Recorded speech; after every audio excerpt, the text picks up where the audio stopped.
Entry வந்துட்டு அக்ரெஷனாக போட்டதில் மேலே போய் விழுந்துருச்சு.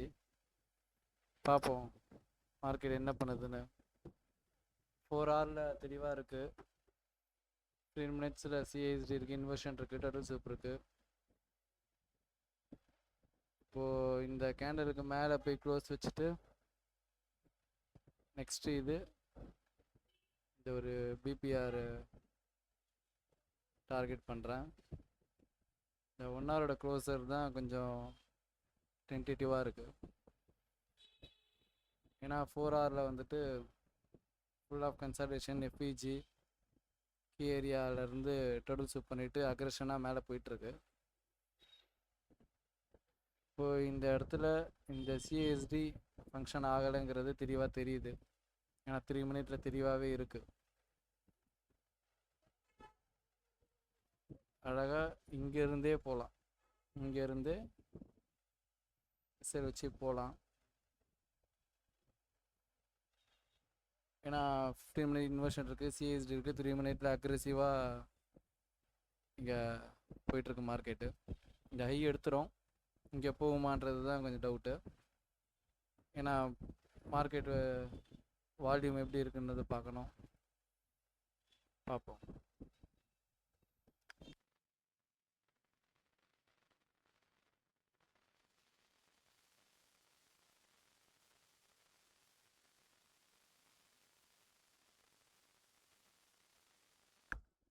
இங்கேயே என்ட்ரி இருந்தது, நான் தான் வந்துட்டு கொஞ்சம் வெயிட் பண்ணேன். இல்லைனா இங்கேயே எடுத்துருக்கலாம்.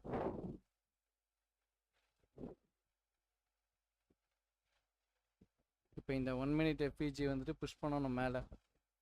இன்வெஸ்ட் பண்ணிச்சுன்னா திருப்பி இந்த லோக்கு வந்துடுறதுக்கு வாய்ப்பு இருக்குது.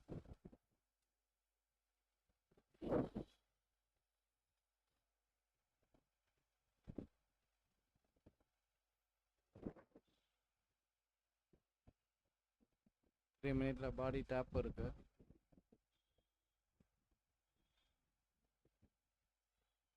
இந்த எஃபிஜி வந்துட்டு புஷ் பண்ணணும் ப்ரைஸை. ஏன்னா அது இன்வெஸ்ட் ஆச்சுன்னா 3 மினிட்ல உள்ளே வந்துடும், டோட்டல் சூப்பாக கன்வெர்ட் ஆகிடும். இது அக்ரெசிவாக புஷ் பண்ணி இங்கே வச்சிருச்சுன்னா அதுக்கப்புறமா இங்கே எப்படி போகுது ப்ரைஸ்ன்னு பார்க்கணும். நான் இந்த கேண்டல் இங்கே எடுக்கணும்னு நினச்சேன். அது அக்ரெசிவாக மேலே போனதுனால சிஎஃப்டி ஃபேர்மு ஸ்ப்ரெட்டு அப்புறம் வந்துட்டு என்ட்ரி வந்துட்டு தள்ளி விழுந்துருச்சு. இல்லைனா நான் இங்கேயே வந்துட்டு 15 மினிட்ல க்ளீனாக இருந்தது. ப்ளஸ்ஸு 5 மினிட்லேயும் இங்கே வரும்னு எதிர்பார்த்தேன், வரல. அதனால் இந்த எஃபிஜியே புஷ் பண்ணிடும்னு சொல்லி எடுக்கும்போது தான் இங்கே போய் ஆர்டர் ப்ளேஸ் ஆயிடுச்சு. 1 மினிட் புஷ் பண்ணுது, பார்ப்போம். இது வந்து 4 ஹவர்லேருந்து ரிஃபைன் பண்ணி எடுத்ததுனால 4 hour key level 15 minute inversion CST. அதனால் 3 மினிட்டை பார்த்துட்ருக்கேன். பார்ப்போம், இங்கே நல்லா தான் இருக்குது.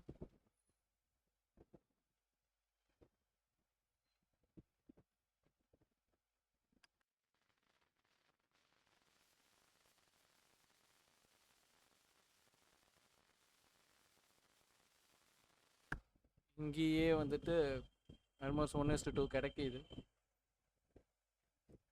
இது வந்துட்டு 1:5. இது ஏன் டார்கெட் பண்ணுறேன்னா இதுதான் ஃபஸ்ட்டு இதையே இன்வெஸ்ட் பண்ணது. அதனால் நான் இங்கே டார்கெட் பண்ணுறேன். இங்கே 15 மினிட்ல எதுவுமே இல்லை, இங்கே தான் மைல்டாக இருக்குது. அங்கோட ப்ரைஸும் அலைன் ஆகுது. 1 ஹவர்லேயும் அங்கே தான் இருக்குது, பார்ப்போம்.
ப்ரைஸ் நல்லாவே புஷ் பண்ணுது. பார்ப்போம் 1 ஹவரில் எப்படி வைக்கிது, இல்லை 15 மினிட்ஸில் அந்த ஹை எடுத்துகிட்டு ஏதாவது ரிஜெக்ஷன்ஸ் கொடுக்குதான்றதை பார்த்துட்டு ட்ரேடை ஹோல்ட் பண்ணலாமா வேணாமான்றதை பார்ப்போம். ஏன்னா கோல்டு வந்துட்டு நல்ல ரீட்ரேஸ் ஆகிற பேர். ஆனால் ஒன்ஸ் வந்துட்டு புஷ் பண்ணிட்டான்னா அங்கேருந்து மேலேருந்தே ரீட்ரேஸ் எடுத்துகிட்டு போகிறதுக்கும் வாய்ப்பு இருக்குது, இல்லை டீப்பாக வரதுக்கும் வாய்ப்பு இருக்குது. ஆனால் இந்த அளவுக்கு டீப்பாக வந்து வி ஷேப் ரெக்கவரி கொடுத்து போகிறான் அப்படின்னா இங்கேருந்தே ஏதாவது சப்போர்ட் எடுத்துகிட்டு போகிறதுக்கும் வாய்ப்பு இருக்குது. ரிட்டர்ன் வந்து இது ஒரு பிரேக்கராக வச்சு பிரேக் பண்ணிவிட்டு உள்ளே வந்துட்டு திரும்பி போகிறதுக்கும் வாய்ப்பு இருக்கும். பார்ப்போம் என்ன பண்ணுறான்னு.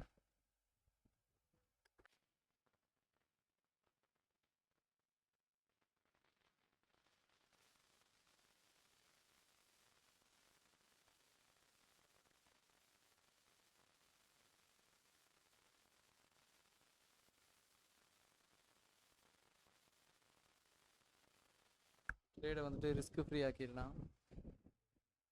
ஆர் இந்த 1:2 வந்துட்டு எனஃபாக கூட இருக்கலாம். பார்ப்போம் எப்படி க்ளோஸ் வைக்கிதுன்றதை பார்த்துட்டு ஹோல்டு பண்ணலாமா எப்படின்னு பார்ப்போம். ஏன்னா இவ்வளோ அக்ரெசிவாக போயிருக்கு மார்க்கெட்டு, நமக்கு திரும்ப உள்ளேயும் வர சான்ஸ் இருக்கும். உள்ளே வந்து ஹோல்ட் ஆகி நெக்ஸ்ட்டு 4 hour அடுத்த 4 hour புஷ் பண்ணுறதுக்கும் வாய்ப்பு இருக்கும். 3 மணி கேண்டல் தான்.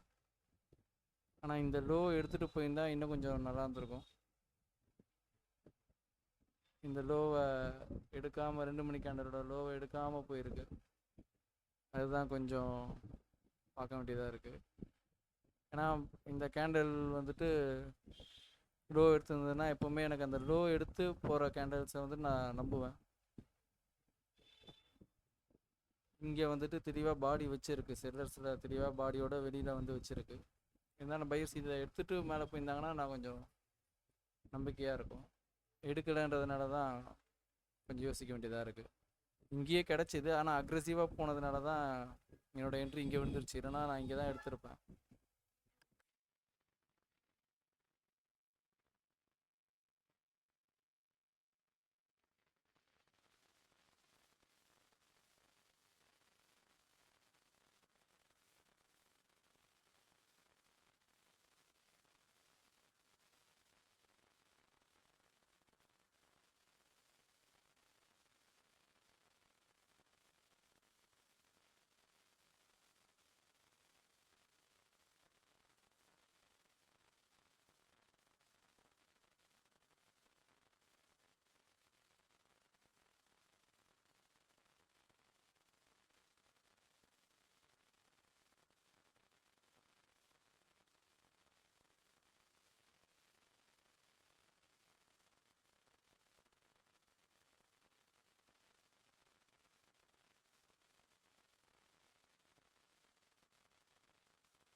ஆல்மோஸ்ட் நம்ம சொன்ன அந்த 3 மினிட்லேருந்து மார்க்கெட் வந்துட்டு 4 hour கொடுத்துருச்சு. இந்த 1 minute எஃப்ஏஜிலேருந்து எடுத்திருந்தாலே 4 hour கொடுத்துருச்சு. இதுவே நல்ல ட்ரேடு தான்.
மினிட் ஓப்பனு டேரெக்டாக போயிடுச்சுன்னா நல்லாயிருக்கும். உள்ளே வந்ததுன்னா கொஞ்சம் கஷ்டம். ஏன்னா நம்மளோட என்ட்ரி வந்து தள்ளி விழுந்திருக்கு. இந்த பிளேஸில் வந்துட்டு விட வேண்டிய என்ட்ரி, இந்த பிளேஸில் விட வேண்டிய என்ட்ரி. அப்போ கூட மார்க்கெட் வந்து இங்கே தான் இருந்தது, ஸ்ப்ரெட்டும் இங்கே தான் இருந்தது. ஆனால் என்ட்ரி ஏன் இங்கே போய் விழுந்ததுன்னு தான் கன்ஃபியூஷன். இது வந்துட்டு சிஎஃப்டி ஃபார்மில் நடக்கும். ஃபியூச்சர்ஸ் ஃபார்மில் அதனால தான் அதில் பார்த்து நம்ம ஏன் ஃபியூச்சர்ஸ் ஃபார்மை பண்ணுறோம் அப்படின்னா, ஸ்ப்ரெட்டு இருக்காது, ஸ்லிப்பேஜ் இருக்காது. இந்த மாதிரி ஸ்லிப் ஆகும்போது நம்ம எடுக்கிற லாட்டுக்கெல்லாம் இப்போ இங்கே எடுத்துருந்தோம்னா இன்னொரு $50 வந்துட்டு சேர்த்து கிடச்சிருக்கும். இப்போ இங்கே விழுந்ததுனால தான் இவ்வளோ இஷ்யூ. நம்மளோட ப்ராஃபிட் வந்து கம்மியாகிறதுக்கு காரணம். அதேமாதிரி க்ளோஸ் ஆகும் போதும் ஸ்லிப் ஆகி க்ளோஸ் ஆகும். அதுதான் இஷ்யூ.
ஃபிஃப்டீன் மினிட்ஸில் வந்துட்டு நல்லா தான் க்ளோஸ் வச்சுருக்கு. அதனால் 3 மினிட்ஸில் என்ன பண்ணுதுன்னு பார்ப்போம். 3 மினிட்ஸில் நல்லா ஸ்பேஸ் ஆச்சுன்னா ஓகே. இல்லைன்னா இந்த பிரேக்கரை யூஸ் பண்ணி தான் போகிற மாதிரி இருக்கும். ஆர் இங்கே வந்துட்டு இந்த ஆர்டிஆர்பியை ஃபெயில் பண்ணிவிட்டு பூஜையை ஃபெயில் பண்ணிச்சுன்னா கீழே வந்துடும். பார்ப்போம்.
நல்ல மூமெண்ட்டு. 3 மினிட்லேயும் நல்லா தான் வச்சுருக்கு. இது இப்படியே ஹோல்ட் ஆகி போகுதா இல்லை என்ன பண்ணுதுன்னு தான் நெக்ஸ்ட்டு பார்க்கணும். ஏன்னா 1 hour FEG, higher time frame FEG இருக்குது. 4 hour பார்த்தோம்னா திரும்பவும் உள்ளே வந்துட்டு ஸ்ட்ரை பண்ணிவிட்டு திரும்பவும் போகிறதுக்கும் வாய்ப்பு இருக்கும். ஆர் இந்த 1 hour கேண்டிலே வந்துட்டு மேலே போய் வச்சதுன்னா அப்படியே த்ரூ போயிடும். இந்த 1 hour எஃப்இஜி எப்படி ஃபங்க்ஷன் ஆகுதுன்னு தான் பார்க்கணும். 4 hour பேஸ் பண்ணி எடுத்தோம். 1 hourலேயும் வந்துட்டு எல்லாமே இந்த கேண்டில் ரேஞ்சுக்குள்ளே தான் இருக்குது. எல்லாமே இந்த கேண்டில் ரேஞ்சுக்குள்ளே தான், இந்த 1 hour ரேஞ்சுக்குள்ளே தான். இந்த ரேஞ்ச் எடுத்துகிட்டு தான் மேலே போகுது. பார்ப்போம். ஏன்னா இங்கேருந்து இந்த உள்ள ரேஞ்சஸை எடுத்துகிட்டு மேலே போன கேண்டில் தான் திரும்பி வந்தது. இந்த 1 hour தான் எனக்கு கொஞ்சம் டிஸ்டர்பன்ஸாக இருக்குது. பார்ப்போம். ஏன்னா 50% போயிட்டு ரிட்டர்னும் ஆகலாம். கரெக்டாக அந்த எஃப்இஜியோட அலைன் ஆகுது. அங்கே எப்படி ப்ரைஸ் வந்துட்டு ட்ரேட் ஆகுதுன்றதை பொறுத்து தான் ஹோல்டு பண்ணலாமா வேணாமான்ற ஒரு கன்க்ளூஷனுக்கு வர முடியும். இங்கேயும் ஹோல்டு பண்ணலாம், ஆர் இங்கே ப்ரைஸ் ட்ரேட் ஆகிறத பொறுத்து நம்ம க்ளோஸும் பண்ணிடலாம். பார்ப்போம். இந்த ட்ரேடே வந்துட்டு ஆல்மோஸ்ட் 1:4 கிடச்சிருச்சு. இங்கே க்ளோஸ் பண்ணோம்னா கூட 1:4 ஆல்மோஸ்ட் கிடச்சிருச்சு. இதுவே போதுமான ட்ரேடு தான். லாங்கர் ரன்னுக்கு பார்க்கலாம், ஆனால் எப்போவுமே அந்த மாதிரி கிடைக்காது. நம்ம லாங்கர் ரன்னுக்கு பிடிஆரை வாட்ச் பண்ணிட்டே இருப்போம், அது சடனாக அப்படியே திரும்பிடும் இந்த மாதிரி.